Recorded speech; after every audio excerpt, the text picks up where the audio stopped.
Rob Reiner's loved ones are speaking out. Shortly after the famed Hollywood director and his wife Michelle Singer Reiner were found dead in their home on December 14th in an apparent homicide. For years, the Brentwood residence of Rob Reiner and his wife Michelle stood as Hollywood's picture of enduring family unity. 4 children living beneath one roof, cherished holiday traditions, and a life that appeared untouchable by darkness. Nothing seemed capable of shattering that peace. Then December 14th arrived without mercy, cutting through their world like a razor's edge. Within the walls of that beloved home, an unspeakable horror unfolded, claiming both Rob and Michelle's lives in an instant. As investigators descended and their son Nick emerged as the prime suspect, the world assumed this devastating chapter would quietly close. But that silence would not last. What followed shattered every assumption the public had held. Tracy Reiner, the adopted daughter Rob had embraced as his own blood, stepped forward with revelations that sent tremors through every news outlet. She disclosed details of an incomplete estate plan, of words her father never found the courage to speak, of an apology that arrived decades too late, and of anguish hidden carefully beneath the family's peaceful exterior. If my father had survived just 24 more hours, Tracy revealed, her voice fracturing with emotion, perhaps none of this would have spiraled so far beyond repair. Yet before the shock could settle, Romy Reiner, the youngest biological daughter, added her own voice to the narrative, intensifying the questions swirling around the tragedy. She suggested something far more troubling, that perhaps the entire catastrophe traced back to how Rob had distributed his love among his children unequally and with consequences no one could have foreseen. Rob Reiner built his reputation not only through masterful filmmaking, but through an unwavering dedication to fatherhood. Even while juggling production schedules that would crush most people, he prioritized raising, nurturing, and guiding his 4 children above everything else. Tracy, adopted during his first marriage, and Jake, Nick, and Romy, born to his second wife Michelle Singer Reiner, each received his devotion. The affection he showed wasn't limited to verbal encouragement or surface-level attention. It flowed like an underground river, constant and life-giving, present in every phase of their development from infancy through adulthood. "You 4 are everything to me," he told Tracy once, his voice unsteady but saturated with sincerity. "I'll stand beside you through whatever comes, always." With Tracy, especially his adopted daughter Rob, demonstrated absolute acceptance and devotion. He treated her without distinction, listening intently, shielding her from harm, and creating simple yet profound daily rituals together. During quiet twilight hours, Rob would position himself next to Tracy, engaging in conversations about career aspirations and life's complexities, repeatedly assuring her that regardless of future obstacles, she possessed unwavering support. "I recognize your strength and independence," he once shared with her, "but I'll remain here whenever you need me." Those assurances allowed Tracy to experience the protective embrace of genuine parental love. Jake, the firstborn son, connected with Rob through mutual passions, particularly their devotion to baseball, a tradition inherited from his grandfather Carl Reiner. From Carl to Rob, and from Rob to Jake, that passion transferred across generations with profound tenderness. Father and son embarked on pilgrimages to nearly every Major League Baseball stadium throughout America, creating indelible, emotionally resonant experiences. Rob later reflected that those expeditions transcended mere game watching. They served as vessels for deeper connection, transmitting values and strengthening bonds through each pitch and swing. Those adventures transformed into sacred memories, where the father-son relationship expressed itself through uncomplicated yet deeply meaningful actions. Rob frequently smiled and told Jake, "Sometimes I discover I'm learning from you just as much." Those instances forged connections that would endure. Romy, the youngest daughter, received exceptional attentiveness and compassionate listening from both parents. Rob invested substantial time absorbing his daughter's anxieties, aspirations, and even her disappointments, guaranteeing that Romy consistently felt cherished and secure. "I'll remain by your side, Romy," he once said, eyes glistening with emotion. "Wherever life takes you, whatever choices you make, I'll never abandon you." Those promises, coupled with his tender embraces, became an emotional foundation that sustained her throughout adolescence. However, with Nick, the dynamic shifted entirely, characterized by friction, unpredictability, and profound suffering. Rob Reiner loved his son with devotion that was simultaneously patient and frantic, like a father trapped between delicate optimism and relentless dread. He observed Nick mature not through the consistent, stable progression his other children experienced, but through successive collapses and continuous setbacks that prevented a father's mind from ever finding rest. From Nick's earliest years, an inexplicable gulf separated father and son. They seldom discovered shared passions, nor could they locate the natural rhythm Rob had found with his other children. Rob remained rooted in traditional principles and order, while Nick displayed premature inclinations toward defiance and emotional volatility. During countless late evenings in the Brentwood residence, Rob sat motionless awaiting his son's return, his gaze locked on the clock's advancing hands, interrogating himself endlessly about where his parenting had failed. When Nick reached 15, narcotics invaded his existence. Beginning with heroin and cocaine, the descent accelerated into catastrophic, chronic dependency. Rob and Michelle found themselves witnesses to their son's repeated cycles through treatment facilities, more than 12 separate attempts, stretches of vagrancy across different states, and innumerable brushes with death. Each episode devastated the father anew, strangling him with terror and unspoken powerlessness. Desperate to rescue his son from complete destruction, Rob eventually embraced what specialists recommended as firm boundaries. Acting on professional counsel, he mandated involuntary rehabilitation and terminated financial assistance, believing deprivation would force Nick to confront reality's consequences. Years later, Rob acknowledged this as his most catastrophic error. "We placed more faith in credentialed experts than in genuinely hearing our own child," he confessed. "They convinced us Nick was being manipulative, and we accepted their assessment." Within that admission lived the crushing regret of a father who had inadvertently driven his child deeper into darkness. Consequently, the father-son connection deteriorated further, saturated with confrontation and unhealed trauma. Extended periods passed when Nick preferred street existence over returning home, while Rob and Michelle existed in perpetual terror, uncertain whether their son remained alive from one day to the next. Violent disagreements, extended silences, and unexpressed agony progressively expanded the chasm between them, rendering reconciliation increasingly impossible. The 2015 release of Being Charlie appeared as a fragile ray of possibility penetrating the shadows. Rob directed while Nick co-authored the script, a narrative steeped in semi-autobiographical material extracted from Nick's experiences. The creative collaboration compelled father and son into direct confrontation, generating intense conflicts, yet for the first time, genuine mutual listening. Rob subsequently revealed, "We experienced moments of extreme friction, shouting at each other, but those exchanges helped me comprehend more fully what Nick had endured." Nick similarly recognized that collaborating with his father on the project had altered their dynamic, partially repairing their damaged relationship. Still, the underlying tension persisted. Though Nick achieved intervals of sustained sobriety and temporarily occupied the guest residence on his parents' estate, continuing psychological struggles and the ever-present threat of relapse continued festering just below the surface. Michelle privately confided to close friends that despite exhausting every possible intervention, they were gradually depleting themselves both emotionally and physically. 24 hours before disaster struck, at Conan O'Brien's holiday gathering on December 13, 2025, what should have radiated warmth and celebration instead fractured. Surrounded by twinkling decorations and festive cheer, Rob Reiner arrived accompanied by Nick. Yet the strain between father and son proved impossible to mask. Before numerous witnesses, Rob elevated his voice, reprimanding his son for conduct he found intolerable, his tone laden with fury and disillusionment.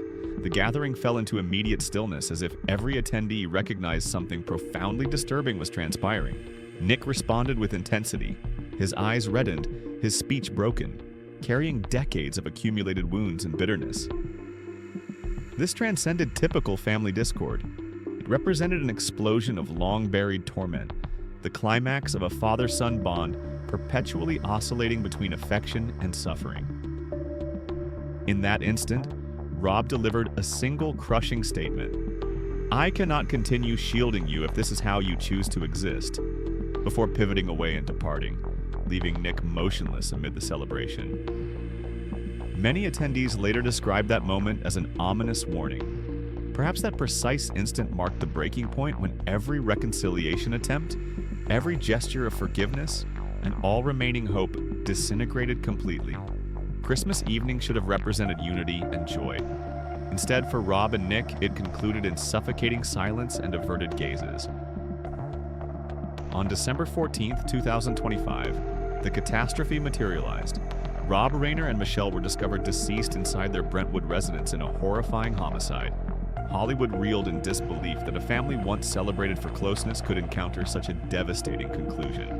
Initial investigative findings rapidly identified Nick Reiner as the principal suspect, with reports indicating he existed in a destabilized condition, driven by substance dependency and accumulated rage.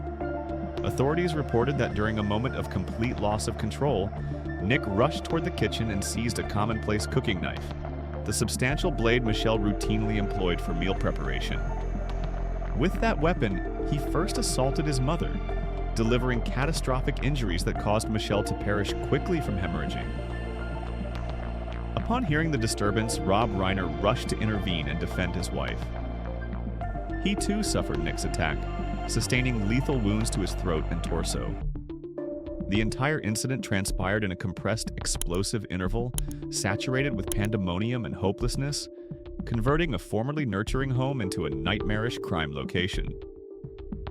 Romy Reiner, the youngest daughter, encountered her parents' remains upon arriving home approximately 3:30 in the afternoon and instantly contacted authorities. Nick abandoned the premises shortly afterward, but was captured mere hours later by Los Angeles police near the University of Southern California campus. He currently remains incarcerated without bond, facing dual homicide charges.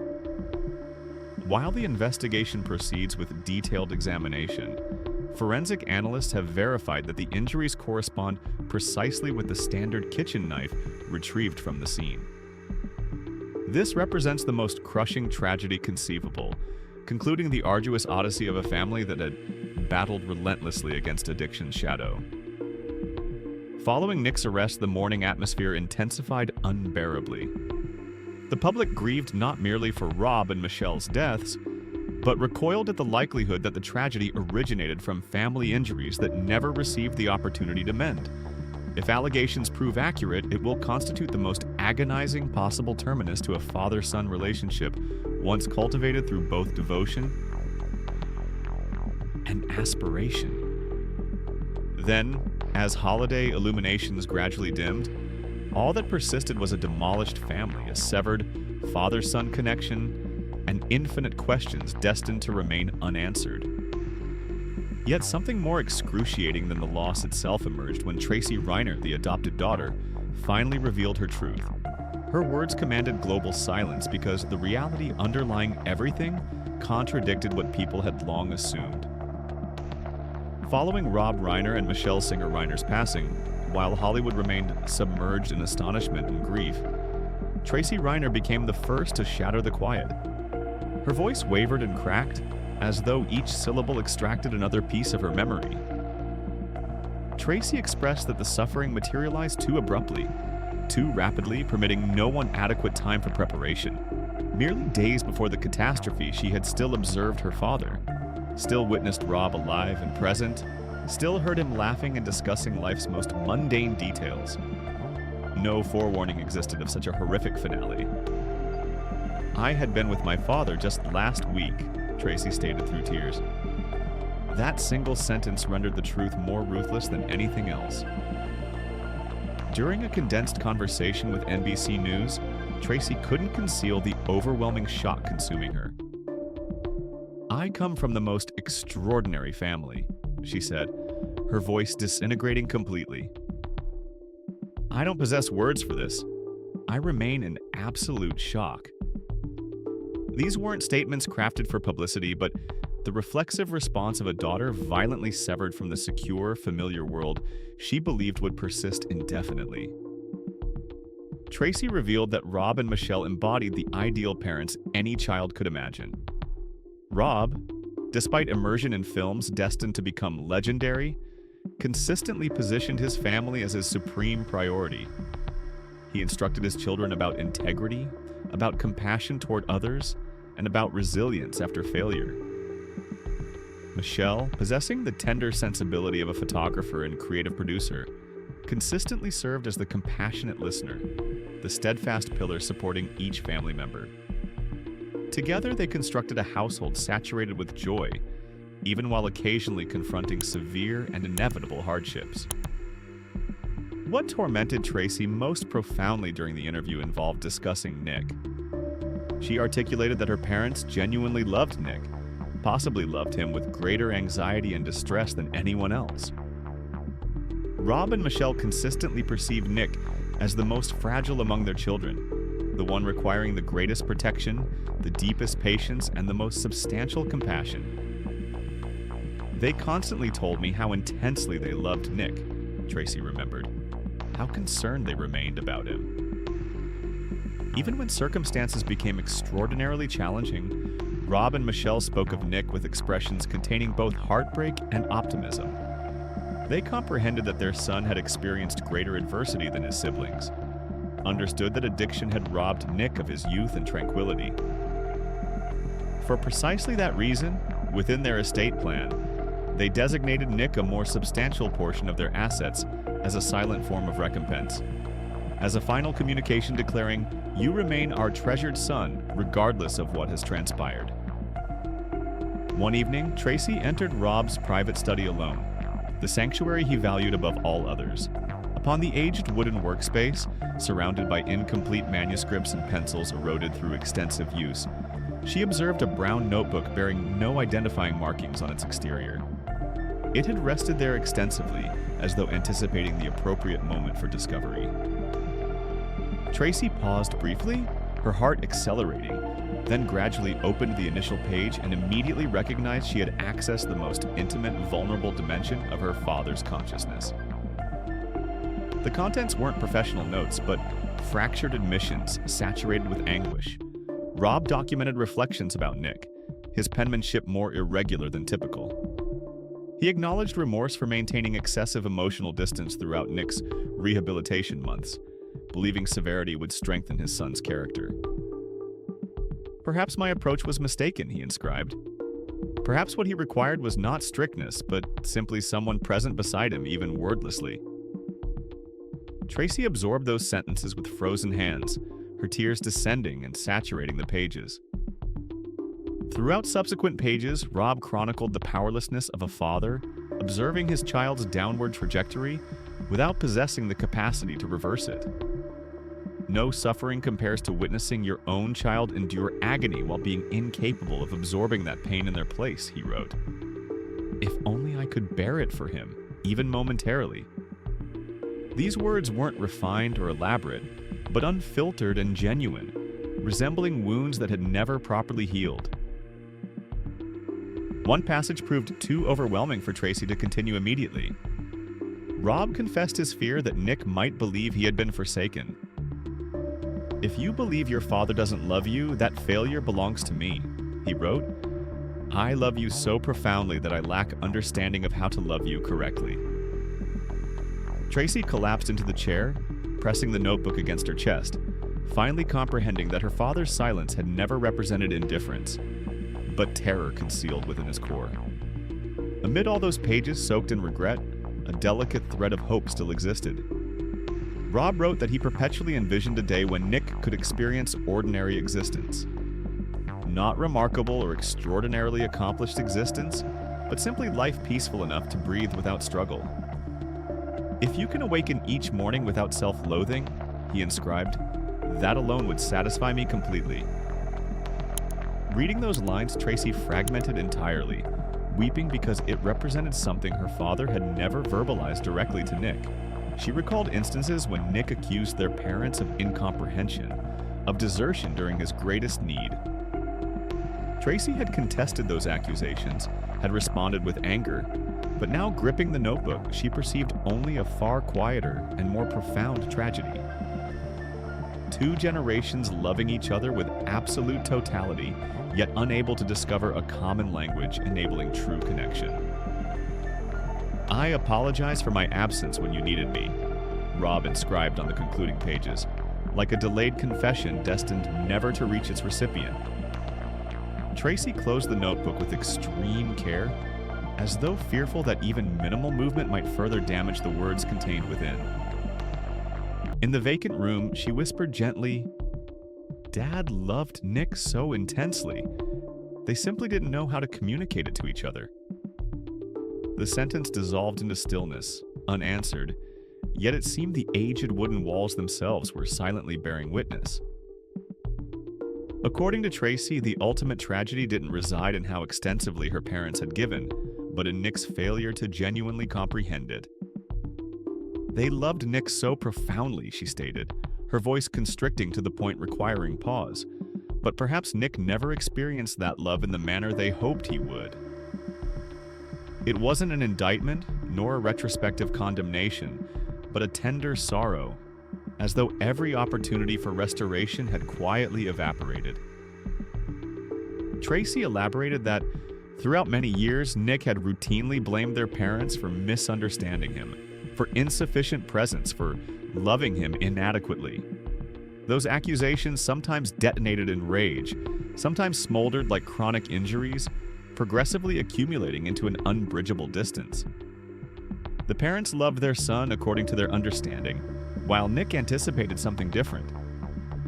Greater presence, physical affection, a statement neither party managed to deliver punctually. She vividly retained memories of moments when Rob and Michelle selected silence following arguments, as though any clarification at that juncture felt futile.